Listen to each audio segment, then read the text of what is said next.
सोलापूर येथील पूर्व विभागातील अशोक चौक परिसरातील श्रीकृष्ण देवस्थान जवळ असलेल्या महात्मा झोपडपट्टीतील नागरिकांनी झोपडपट्टीत असलेल्या महावृक्षाच्या फांद्यांमुळे आमचे घर व जीवन उद्ध्वस्त होण्याची भीती व्यक्त करून सदर झाडाच्या फांद्या तोडण्यासाठी मी सोलापूर माझे सोलापूर परिवर्तन विकास समितीचे अध्यक्ष विष्णू कारंपुरी यांच्या नेतृत्वाखाली झोपडपट्टीतील सर्व रहिवाशांनी महानगरपालिका उपायुक्त मुलाणी यांना निवेदन दिले। महानगरपालिका उपायुक्त यांना देण्यात आलेल्या निवेदनात महात्मा झोपडपट्टी येथील झोपडपट्टीतील झाड फार जुन्या काळातील आहे, त्यामुळे त्या झाडांच्या फांद्या या विशाल स्वरूपात पसरलेल्या आहेत। त्या फांद्या झोपडपट्टीतील रहिवाशांच्या घरावर पसरलेल्या आहेत, त्यामुळे वारा पाऊस आल्यास फांद्या तुटल्यास त्या तेथील रहिवाशांच्या घरावर पडतात। दुर्दैवाने असे झाल्यास रहिवाशांना जीव गमवावा लागेल। हे काही होऊ नये यासाठी उद्यान अधीक्षक सोलापूर महानगरपालिका यांना 19 डिसेंबर 2024 आणि 21 मार्च 2025 अशा दोन्ही वेळा निवेदने दिली आहेत, परंतु उद्यान विभागाकडून कोणतीही कार्यवाही अद्यापही करण्यात आलेली नाही। तरी या निवेदनाचा सहानुभूतीने आणि गांभीर्याने दखल घेऊन ताबडतोब सदर झाडाच्या फांद्या तोडून झोपडपट्टीतील रहिवाशांचे जीवन वाचवावे असे सदर निवेदनात नमूद करण्यात आले आहे। विष्णू कारंपुरी महाराज यांच्या नेतृत्वाखाली निवेदन देणारे शिष्टमंडळात विठ्ठल कुऱ्हाडकर, विश्वनाथ राठोड, राजू शिंदे, गुरुनाथ कोळी, श्रीनिवास बोगा, रेखा आडकी, रमेश शिलवेरी, राणी दासरी, राधिका मिठ्ठा, सविता दासरी, पद्मा मैकल, लक्ष्मी येमूल, महालक्ष्मी गुंटला, लक्ष्मी गुंटला, गीता कर्ली, लक्ष्मी रच्चा, अंबवा मालपुरी, अंबवा येमूल, बालमणी इडप, कविता दोनतुल, लता चन्ना आदी उपस्थित होते। नमस्कार। सोलापूर शहरातील अशोक चौक भागात श्रीकृष्ण मंदिर येथे महात्मा झोपडपट्टी आहे। त्या झोपडपट्टीमध्ये गेल्या 50-60 वर्षापूर्वीपासून एक मोठं झाड आहे।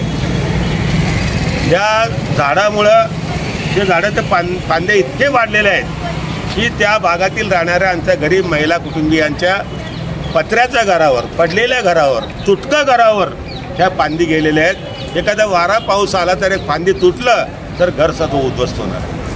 घरच उद्ध्वस्त होणार नाही तर त्यांच्या कुटुंबातील लोक जीवाला सुद्धा हानी होण्याची शक्यता नाकारता येत नाही, अशी परिस्थिती आहे। म्हणून यापूर्वी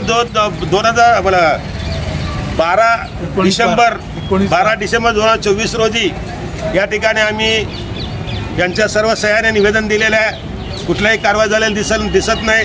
गेल्या 21 तारखेला आमच्या मी सोलापूर माझ्या सोलापूर समितीच्या माध्यमातून पाठपुरावा करून आणि संबंधित विभाग खात्याच्या अधिकाऱ्यांना भेटून लवकरात लवकर याचा विषय हातात घ्या अशा प्रकारचं विनंती केली। त्यांनी म्हणलं या महिन्यात मीटिंग आहे। आता महानगरपालिका काम म्हणजे 6 महिने थांब, 6 महिन्यापर्यंत पाऊसच जात आहे। म्हणून परत एकदा आम्ही या ठिकाणी मुलाणी साहेबांना, उपायुक्त मुलाणी साहेबांना भेटलं। त्यांनी आमच्या महिलांनी चांगल्या प्रकारे सांगितलं की बाबा आमचं जीवन त्याच्यावर आहे, घर सोडून जाता येत नाही, राहिलं तर मरायचं आहे। म्हणून या बाबतीवर थोडं लवकरात लवकर निर्णय घ्या अशा प्रकारे सांगितलेलं आहे। जर हे झाड नाही तोडलं, ज्या ठिकाणी जीवितहानी होणार आहे, जे त्या ठिकाणी वाईट परिस्थिती होणार, त्या संपूर्ण जबाबदारी महानगर प्रशासनाची राहील अशा ठिकाणी इशारा देतो। आणि लवकरात झाड तुम्ही ताबडतोब त्या फांदी काढून टाका असं विनंती करतो। जय हिंद, जय महाराष्ट्र, जय सोलापूर।